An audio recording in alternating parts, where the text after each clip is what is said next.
Hello guys, कैसे हैं आप सभी लोग। आशा करता हूँ कि आप बहुत बढ़िया होंगे। जो मेरा इनिशिएटिव है पॉलिटी पढ़ाने का, ज्योग्राफी पढ़ाने का, एग्जाम स्पेसिफिक चीज़ें पढ़ाने का, उसका आज टॉपिक है evolution of states and union territories. इसको हम लक्ष्मीकांत से कवर कर रहे हैं पूरा। अगर आप किसी भी एग्जाम की तैयारी कर रहे हैं तो आपको ये बहुत बेनिफिशियल रहेगा आपके लिए। चलिए शुरू करते हैं। फर्स्ट टॉपिक है evolution of states and union territories. इसका सब टॉपिक है इंटीग्रेशन ऑफ प्रिंसली स्टेट्स। इसको समझने के लिए हमको ये समझना पड़ेगा डिफरेंस ब्रिटिश प्रोविंसेस में एंड प्रिंसली स्टेट्स में। आइए देखते हैं, मैं आपके लिए डायग्राम बना के लाया हूँ। ये देखिए, जहाँ इस लोग ने, इस इंसान ने जहाँ गन पकड़ी हुई है, इसको हम बोल सकते हैं ब्रिटिश प्रोविंसेस, क्योंकि एट्रोसिटीज करते थे, तो ध्यान रहेगा आपको। तो ये डायरेक्ट कंट्रोल में थे ब्रिटिशर्स के। नाम ही उसका वही है, डायरेक्ट कंट्रोल में थे ब्रिटिशर्स के। ये थे प्रिंसली स्टेट्स। ये इनडायरेक्ट कंट्रोल में थे ब्रिटिशर्स के, थे कंट्रोल में ब्रिटिशर्स के ही, बट ये थे किंग के अंडर। किंग था नीचे, मान लीजिए किंग है, इसके ऊपर ब्रिटिशर्स है, ब्रिटिश, और इसके नीचे प्रजा है। तो इसको हम बोलते थे प्रिंसली स्टेट्स। ठीक है, ध्यान रहेगा आपको। सो जब हमारा पार्टीशन हुआ, देखिए जब हमारा पार्टीशन हुआ 1947 में, ये पार्टीशन हमारा हो रहा है, दो डोमिनियन बने, एक पाकिस्तान बना, एक इंडिया बना। और इंडिया टेरिटरीज के अंदर, जोग्राफिकल टेरिटरी जो इंडिया की थी, उसके अंदर छोटे छोटे प्रिंसली स्टेट्स थे। ये देखिए, छोटे छोटे एरियाज थे। कितने एरियाज थे ये भी हमको समझना है। 552, इसको डिटेल में समझते हैं। 552 एरियाज थे, इसमें से 549 ने इंडिया ज्वाइन कर लिया था। बट इनके पास ऑप्शन था, क्या ऑप्शन था? तीन ऑप्शन इनको दे रखे थे। आप इंडिया के साथ जाइए, पाकिस्तान के साथ जाइए, या आप इंडिपेंडेंट रहिए। बट इसमें से 549 ने चूज करा इंडिया के साथ आना, जो प्रिंसली स्टेट्स है उनका। देखिए यहाँ पे लिख भी रखा है मैंने, जो समझे अगर हम।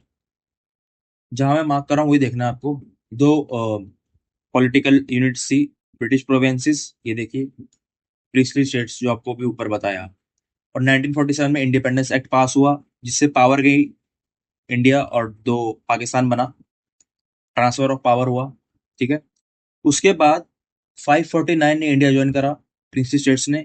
बाकी जो तीन थे, हैदराबाद, जूनागढ़ एंड कश्मीर, इन्होंने कर दिया डिनाई कि हमको नहीं रहना, हमको ज्वाइन नहीं करना।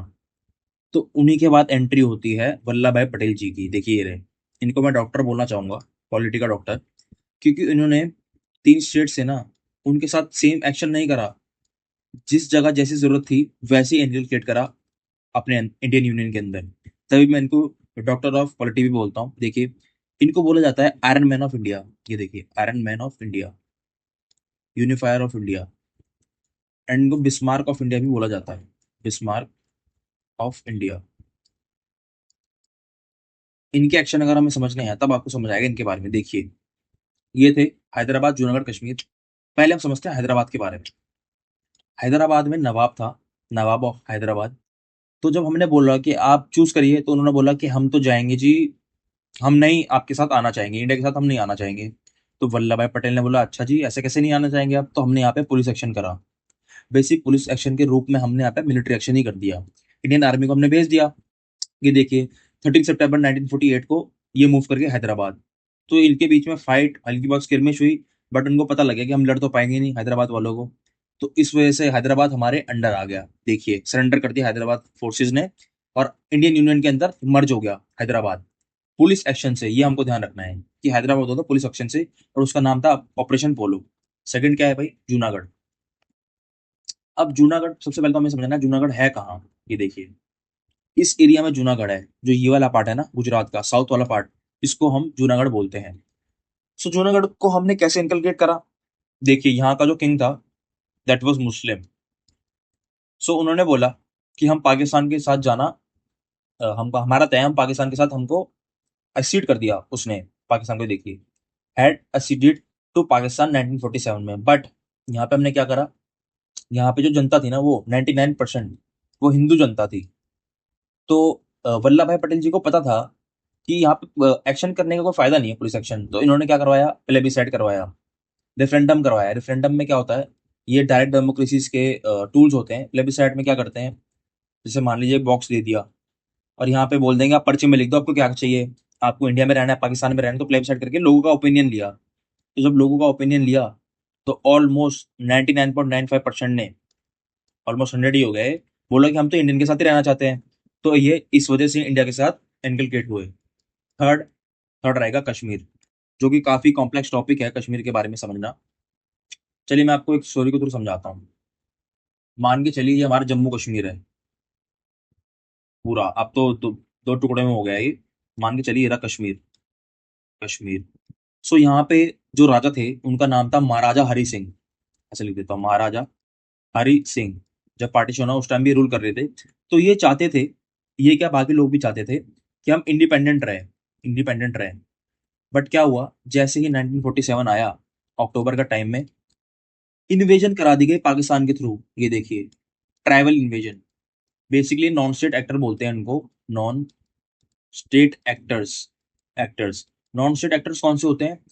जिनमें हाथ नहीं होता स्टेट का, मतलब टेररिस्ट हो गए, जो अपने दम पे काम करेंगे, उसमें पाकिस्तान का नाम नहीं आएगा, पाकिस्तान की मिलिट्री का नाम नहीं आएगा। तो पाकिस्तान की मिलिट्री ने क्या करा कि नॉन स्टेट एक्टर्स को भेजा कश्मीर पे कब्जा करने के लिए।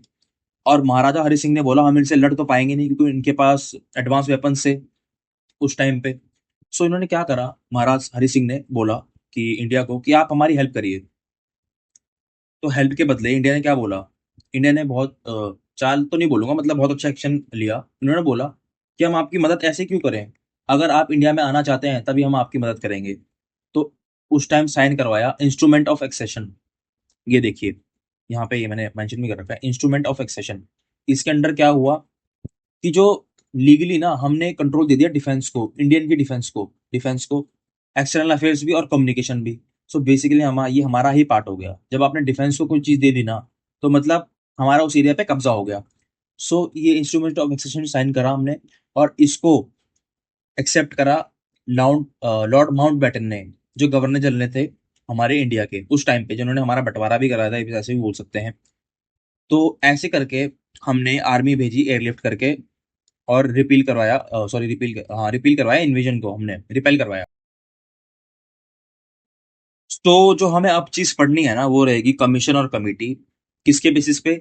स्टेट को डिवाइड करने के बेसिस पे, लिंग्विस्टिक बेसिस पर।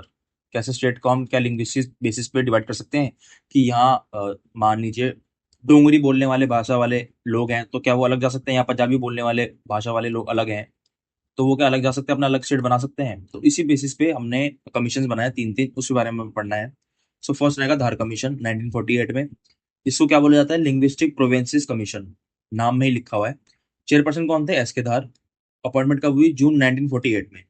इसका एग्जामिन करने का ये था ऑब्जेक्टिव कि क्या लिंग्विस्टिक बेसिस पे हम डिवाइड कर सकते हैं इंडियन स्टेट्स को। सो इनकी रिकमेंडेशन देख लेते हैं। इन्होंने अपोज कर दिया टोटली कि नहीं, आप नहीं बना सकते लिंग्विस्टिक बेसिस पर या लैंग्वेज बेसिस पर एक स्टेट नहीं बना सकते आप, क्योंकि ये हार्म करता है नेशनल यूनिटी को। एंड एडमिनिस्ट्रेटिव इशू पे ये इशू बनता है, एडमिनिस्ट्रेटिव इशू।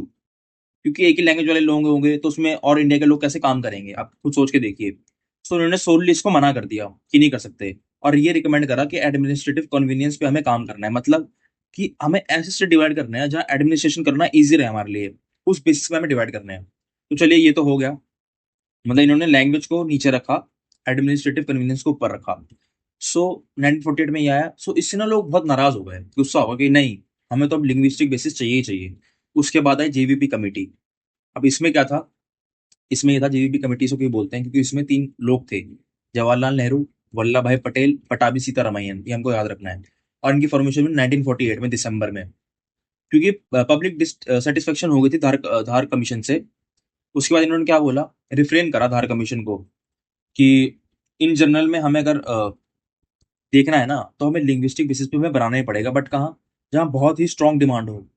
देख लीजिए, जहाँ बहुत ही स्ट्रांग डिमांड हो ना कि हमें इस लैंग्वेज के बेसिस पे हमें स्टेट बनाना ही है, बस वहीं वहीं हमें बनाना पड़ेगा। सो इसी के थ्रू 1953 में फर्स्ट लिंग्विस्टिक जो हमारा स्टेट बना, that was Andhra Pradesh, AP. नीचे भी देखेंगे इसको हम। The JVP report could not stifle demands, especially from southern region and movements for linguistic states continued। मतलब अब एक बन गया तो अब और लोग भी तो चाहेंगे हमारी लैंग्वेज को प्रेफरेंस मिले, हमारे भी अलग स्टेट्स बने। तो साउथ के लोगों को ना, मतलब हम ज्यादा भाव नहीं दे रहे थे। इस वजह से हमें एक और कमेटी बनानी पड़ गई और कमीशन बनानी पड़ गई। उनका नाम क्या था? फजल अली कमीशन। इनका चेयरमैन कौन थे? Fazal Ali. Member KM Panikkar and HN Kunzru. So इन्होंने री एग्जामिन करा स्टेट के कॉन्सेप्ट को कि ये उसके बेसिस लिंग्विस्टिक बेसिस पे होना चाहिए कि नहीं होना चाहिए।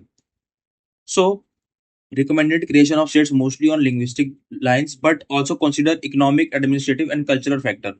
बस इन्होंने ये बोला है कि लिंग्विस्टिक बेसिस एक हमारा फैक्टर हो सकता है, बस उसके साथ साथ हमें इकोनॉमिक फैक्टर भी देखना है, एडमिनिस्ट्रेटिव फैक्टर भी देखना है और कल्चरल फैक्टर भी देखना है।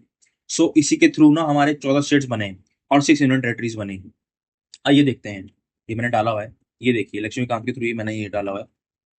सो ये 14 स्टेट्स है उस टाइम पे जो इसके बाद बने थे फैसल अली कमीशन के बाद। ये देखिए ये 14 स्टेट्स है, बॉम्बे, जम्मू कश्मीर, केरला, मध्य प्रदेश, मद्रास, मैसूर, उड़ीसा, पंजाब, राजस्थान, उत्तर प्रदेश, वेस्ट बंगाल, अंडमान एंड निकोबार, दिल्ली, हिमाचल प्रदेश, ये मिनिकॉय, ये वही है मिनिकॉय अमेंदी, मणिपुर एंड त्रिपुरा, ये यूटीज हैं 6 उस टाइम पे। सबसे पहले जिसको हमने लिंग्विस्टिक बेसिस पे बांटा था वो था 1953 में आंध्र प्रदेश। ये भी क्वेश्चन काफी जगह आ रखा है। तो इसके बाद हमें समझनी है इसके बाद की चीजें, 14 स्टेट्स के बाद कौन से स्टेट्स बने और कैसे बने। देखिए मैं पूरा मैप बना के ला रखा हूँ आपके लिए। गाइस इसमें बहुत मेहनत लगती है, सो प्लीज इसको लाइक शेयर कर देना। और ऐसा भी नहीं है कि मैं कुछ पैसे लेके पढ़ा रहा हूँ, फ्री में पढ़ा रहा हूँ। तो चलिए देखते हैं। फर्स्ट जो स्टेट था ना वो हमें याद रखना है, गुजरात एंड महाराष्ट्र से 1960 में। देखिए ये Gujarat and Maharashtra 15th state था हमारा ये देखिए फर्स्ट हमें ये याद रखना है, 1960 में 15th स्टेट था। सेकंड में दादर एंड नागर हवेली 1961, ये स्टेट नहीं बना था इस टाइम पे, यूटी था ये भी। Goa and Daman and Diu 1962 में, ये थर्ड। अभी मैं क्रोनोलॉजी बता रहा हूँ आपको, ऐसे ऐसे हमें हमको ऐसे ही याद रखना है। गोवा दमन एंड दीव 1962 में, यहाँ पे स्टेटहुड नहीं मिला गोवा को अभी, तभी मैंने गोवा को स्टेट में नहीं रखा हुआ। फोर्थ नागालैंड, 16 स्टेट बना हमारा फोर्थ 1963 में। देखिए नागालैंड, और हमको ये फोर्थ क्रोनोलॉजिकली हमें याद रखना है जो मैं बता रहा हूँ। फिफ्थ कौन सा बना, देखिए हरियाणा और पंजाब अलग बना। हरियाणा से पंजाब से हरियाणा अलग हुआ और चंडीगढ़ इनका एक कैपिटल बना दोनों का, जो ये शेयर करते हैं हरियाणा और पंजाब वाले 1966 में। ये हमें फिफ्थ याद रखना है। 17th स्टेट बना हमारा कौन सा, हरियाणा 1966 में। और पंजाब से अलग हुआ हिमाचल प्रदेश 1971 में, इसको स्टेटहुड मिल गया हिमाचल प्रदेश को, ये हमारा 18th स्टेट बन गया 1971 में। सो पहले रिवीजन कर लें। First Gujarat Maharashtra 1960, second Daman and Diu Daman Dadra and Nagar Haveli 1961, third में गोवा दमन एंड दीव, फोर्थ में 16 स्टेट बना हमारा नागालैंड 1963 में, फिफ्थ में पंजाब और हरियाणा अलग हुए और हरियाणा को अलग स्टेट बनाया गया फिफ्थ में 1966 में। सिक्स 1971 में पंजाब से अलग हुआ हिमाचल प्रदेश और इसको 18th स्टेट बनाया गया। फिर उसके बाद हमें क्या समझना है, मणिपुर, त्रिपुरा एंड मेघालय 1972 में। मणिपुर, त्रिपुरा एंड मेघालय 1920 और 21 स्टेट बने हमारे, सेवंथ ये था। एंड सिक्किम बना 1975 में, ये देखिए 1975 में 8th स्टेट बना हमारा। फिर आए मिजोरम, अरुणाचल प्रदेश एंड गोवा। एंड गोवा को ना 1987 में स्टेटहुड मिल गया था। देखिए उसके बाद एक साथ 2000 में 3 स्टेट अलग हुए, छत्तीसगढ़, उत्तराखंड एंड झारखंड। छत्तीसगढ़, उत्तराखंड एंड झारखंड, ये हमें याद रखना है। देखिए छत्तीसगढ़ अलग हुआ एमपी से, झारखंड अलग हुआ बिहार से, और उत्तराखंड अलग हुआ यूपी से 2000 में। और इसके बाद जो हमें देखना है वो है तेलंगाना। ये देखिए तेलंगाना 2014 में अलग हुआ, 29 स्टेट बोलते हैं इसको। और हमने 2 यूटी बनाए कब, 2019 में, Ladakh and Jammu and Kashmir. Article 3 का यूज करके हमने एक स्टेट को 2 तोड़ के यूटी बना दिए। देखिए यूटी बना दी। अब ये देख रहे होंगे कि इसको अब तक हम 2014 तक 29 स्टेट बोलते थे, पर अब इसको हम 28 स्टेट ही बोलते हैं। क्यों, क्योंकि क्रोनोलॉजी बिगड़ गई ना जब ये बना, जब ये 2 यूटी बन गए। क्योंकि पहले तो एक स्टेट था, फिर एक यूटी 2 यूटी बन गए, उससे क्रोनोलॉजी बिगड़ गई। तो हमको तो ऐसे याद रखना है कि कौन सा कब बना, जो मैंने बताया 1 2 3 4, आपको ये याद रखना है क्योंकि यही पूछा जाता है एग्जाम्स में। ठीक है, सो यही आज की वीडियो थी गाइस, इसमें बहुत मेहनत लगती है guys. Please share and comment अगर आपको पसंद आता है तो। Thank you so much.